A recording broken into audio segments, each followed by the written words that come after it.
Steve and Jill here. Hi. Welcome to the Land Academy Show, entertaining land investment talk. I'm Steven Jack Butala. And I'm Jill DeWit, broadcasting from sunny Southern California. Today, Jill and I talk about real estate investment 101 for beginners. This will be good. So here's what I'm thinking. This whole week it's 101, 202, 303 if I'm not stealing your thunder. So 101 is think like a freshman. And we're going to go, so this week is freshman, sophomore, junior, senior, and masters, right? I call it Real Estate Education Week. Because we're going to do 500 level, so you're in your master's program at that point. So if you're already buying apartment buildings, but you're not buying enough, then maybe you can skip to 303, 404, or you can listen to the beginning. Yeah. We're all about sending offers to owners here. Yeah, there's always going to be something that you pick up. Even if you went back and picked up, we all know that. Every time you start something new, you think, oh, I know it all. Yeah. Right? I have so many members, too, that have started with us and are like, oh, I know this all. I've been here, I've been there, I'm doing all this stuff, and then like, oh my gosh, I totally missed that. Yeah. So it's huge. Including me. Yeah, including me. We're doing a deal right now where I'm learning tons of stuff on it. Mm-hmm. I didn't know we could subdivide it like we can. Exactly. Hey, before we get into it, let's take a question posted by one of our members on the Land Investors online community. It's free. Okay.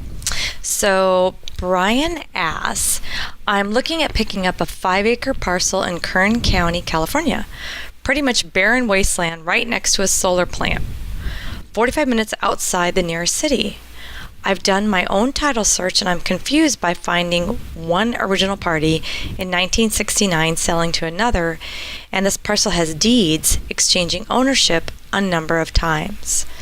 But it looks like the one party, I'm not going to say the name, Mr. Blank, sells it in 1970, buys it again 3 years later, sells it a few years later. Welcome to our world. Well, I'm questioning it's probably the gives it to the family member, then he got it back, another family member. The family drops out of college. Then, dad takes it back. Gets in an argument with his wife, takes a property back. You're out of the will. We've all heard that. You're out of the will. You're out of the herd. You're out of this. Dad takes it back, buys it again 3 years later, sells it a few years later, and then sells it again in 1991 to the current owner. So dad finally got rid of this. He's like, I'm out, man. It looks clear. I'm not worried about that. But what does a pattern like this say about the property? Nothing. Well, I think we just covered it. Yeah. I'm just worried that this says something that should cause me caution. Okay. Well, go ahead. I was going to say, Brian, have you ever had a family squabble? We can have one on camera right here. Dad has ever said, my dad's never said that. My dad never would. And he's not here. But my mom has dropped that one on me. You're out of the will? Yeah. You're out of the will. You do X or you're out of the will. I'm like, come on. We all know that's not true. But apparently for this guy it was. What was your point? Tell your dad, what's that? I love your dad's Cheerios saying. Share that with everyone, please. You're not sick. You know what, by the way, this was my dad's cure. You might have appendicitis, and you come to my dad, and he's like, no. All you need is a bowl of Cheerios and a walk around the block. That's really my dad's cure for everything. Not even and he was so adamant about that. If I 2 times in my life I saw him, take aspirin, and that means it was bad. It was really bad. So, Brian, don't worry about this at all. Yeah. That's my advice. Mm-hmm. What would you say? People change properties all the time. I don't think it's an indication of anything that's actually going on with this property. I think it's an indication of what's going on with the owners. And right. 5 acres in Kern, I will tell you this. I hope that you're not paying a lot for it. I hope you're really, really underpaying. And if it's next to or adjacent to, it says right next to a solar plant, power plant, that might be your buyer. Whoever owns that property where all those solar panels have a vested interest in it, vested interest in potentially owning your property, and it's only making your property more valuable. So check to see if they'll buy the property first. Can I say one more thing about this? Yeah. So, of course. Thank you. You own half the company, Jill. You can say anything you want. Thank you. Very well. Careful. Thank you. So another thing that I wanted to point out is I don't worry because no matter what, Mr. Blank was in control of it during this whole weird transition. So that makes me feel good. The other thing I want to point out is he sold it in 1991, and the same people have had it since 1991. So I like to think between 1991 and 2018, if somebody back in that little, weird period had any kind of issues, it would have come up in the last 17 years. So I'm feeling good about that too. So, Jill makes a great point. Yeah. What title insurance companies do is try to remove as much risk as they possibly can. And when they see ownership, the last change of ownership was that far back in 91. That's going to pass a vast majority of their tests. A lot of their tests. Exactly. Some of them only go back, 18 years? They don't ever look past. They don't go back. Isn't the tradition, I always like to think, I don't know if I'm right or wrong here. I always thought the tradition was like 30, 35 years or something. Maybe for a house. Maybe for a house. That's probably why. Yeah, that's probably why. So, thank you. Today's topic, Real Estate Investment 101 for beginners. This is the meat of the show. You got to start somewhere, right? You have to get that first deal done. So for me, Real Estate 101 is all about one single thing, getting that first deal done.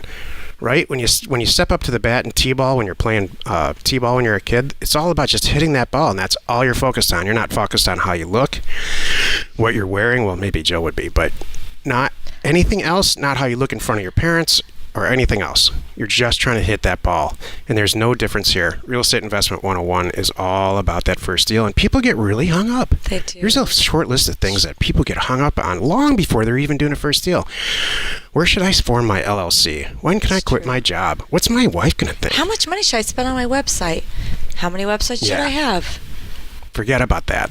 Buy and sell a piece of property like it's 1971.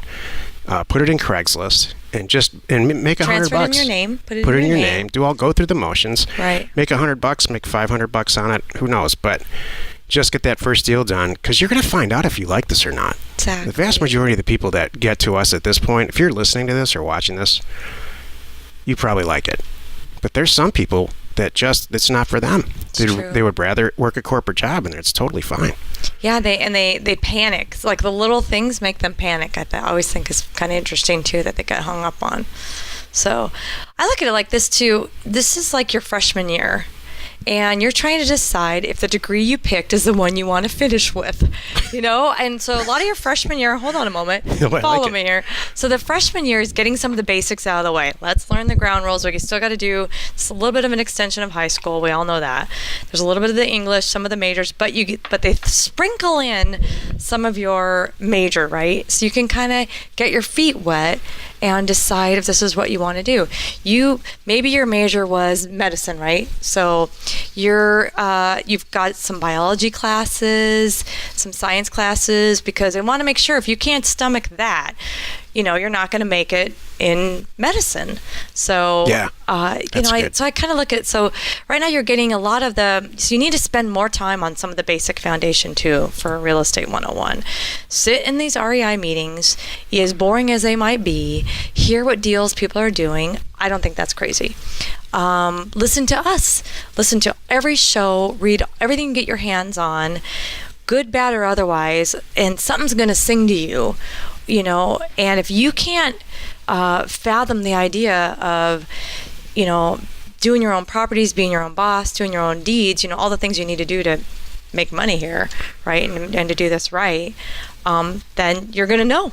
Yeah, Jill's makes all good points, but I'm going to add one. But people don't fail at this. Yeah. Let me rephrase it. People succeed at this not for real estate reasons. They succeed at it because, number one, they understand how much profit can be made. Right. How successful you can be, and very quickly, actually. Right. But they have a adapt and overcome Marine Corps attitude. I see so many people that get into this business, especially with one of our other companies called House Academy, that really are interior designers. They're not deal makers. They're not looking at the math, constantly obsessing on the math. That's what I do. And they can't really effectively talk to people. They just want to decorate a house. Right. And in fact, what we teach with houses has nothing to do with it. We don't even go to the house. Exactly. We just buy it for $100,000 and sell it for $120,000 on the MLS. So, but that's a different topic. So, but all along the way, there's always issues to deal with. There's Yeah. constant issues, especially in the beginning, that you have to overcome. Like for the one that I have to overcome even now is IT. And just dealing with websites exploding. Or we just got hacked. One of our servers got hacked last week. Fortunately, we have a really good crew right now. Addressed it during the weekend, over the weekend. So that's the kind of stuff. Look, we've been doing this since the 90s. Yeah. And I still have to wake up on Saturday morning and find out our stuff got hacked. So You don't have a it stomach never for that. ends. Doing the real estate is easy. I know. It's all the other stuff that's hard. Exactly. Can I add something? Yeah, you don't have to ask. I keep doing that. I'm being so polite today. By the end of the show or by the end of the day, it's all different. But we're fresh right now. Just kidding. No.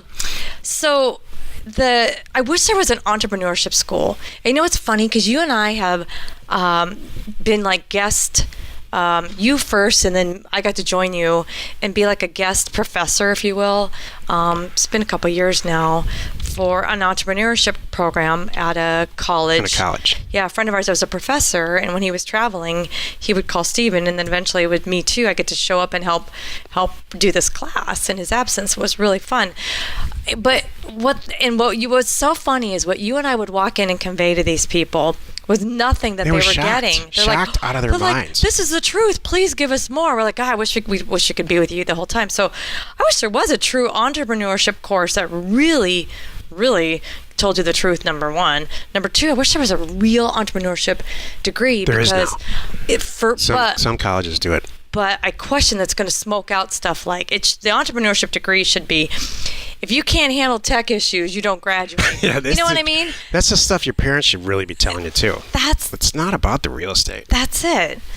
It's about not killing your partner on some days. Yeah. It's about dealing with people who don't show up. Yeah. Your employees who thought you were the best employees on the planet who stopped showing up. And getting deeds returned from the county. You can't fall apart. You just fix it and send it back. You can't have any emotion about it.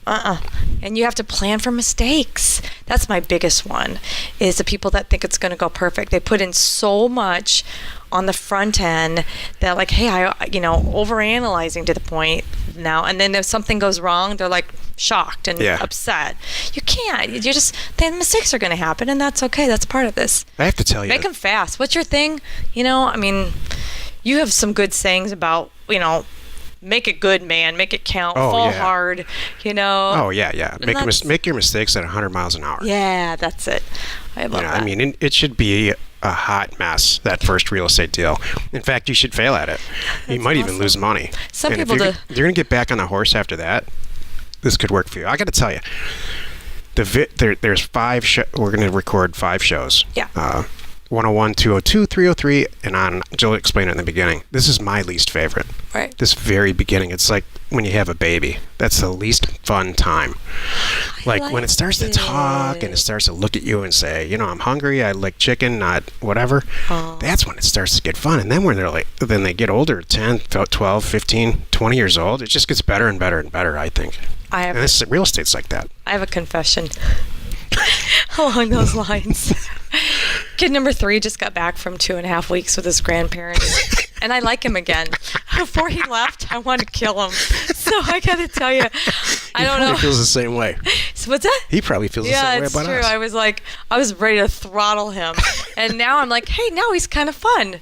Now he's going into high school. He's making some changes. He had to kind of be a little mini adult for a while there, and now it's good. Now at the end of the school year, I might be ready to kill him and send him away again. So we'll see. So my point is, just because you don't like the startup portion doesn't mean that you can't just get through it and get to 202 and then 303 and on. We all started there. It's most true. of us. Yep. Some people inherit a whole fortune and then they start there, but that's not us. It wasn't me. No, wasn't me. Well, you did it again. You spent another 15 minutes or so listening to the Land Academy show. Join us next time where we discuss real estate investment 202. And we answer your questions posted on our free online community, landinvestors.com. You are not alone in your real estate ambition. I think this video thing's going okay. I have to tell you something funny. You used a term that I haven't heard you use outside of like dating scenarios, which I think is funny because one of the ways when we're out somewhere and we see like clearly high maintenance people, you use the term hot mess. Yeah. So I love that. Did I say that? You did say hot mess. When you said hot mess, all I could think of is, it's not dating. What is he talking about? But yeah, we all know who those girls are that are a hot mess. I got a job one time, a really, really good job as a VP of acquisitions for a healthcare company. And after I shared the office with the CEO because the acquisitions in the beginning of the company were so important. Right. And the guy came to me after we're sharing an office for, I don't know, 3 or 4 weeks. He said, you really can get these deals done, but you truly don't care what you look like while it's happening. Because he was a former CEO of a healthcare system. Were you sleeping under your desk and not it wasn't showering? how I physically looked. Oh, it was how I was speaking and yelling at people, because that's what it takes. That's just my style. If anybody who listens to the show, you know that's I'm not here to look good. No, you're not. And I don't. I'm here to get the deal done. And I, on the other hand, exactly. It's so funny. This reminds me. Okay, well, this is the last thing for me. My girlfriend Heather drives like a crazy person, and this is how I feel like with you. No, and I'm not trying to throw you under the bus or not be nice, but it's actually a funny story. The way the woman drives, and I remember I was following her one time on the freeway. We were going. It was like a 2-hour trek somewhere. She's in front of me. I'm behind, and she's the kind of person that gets in that left lane and guns it, and she flashes her lights to people to move out of the way. I know her. She doesn't seem like that kind of person. She's a crazy driver, and that's her. She's parking it in that lane and making so. And here I am falling behind her in her wake, and the whole way, all I'm doing is sorry. I'm apologizing for her. Every car that she pissed off, because they're still flipping her off. Wow. As we're rolling past, and here I come. I'm like, sorry. It was so darn funny. I gotta go with Heather on this. Yeah, I know. It's really good. We got there really fast. It's the good news. Anytime I was behind her, it was pretty fun. Share the fun by subscribing on iTunes or wherever you are listening. And while you're at it, please rate us there. We are Steve and Jill. Information and inspiration to buy undervalued property.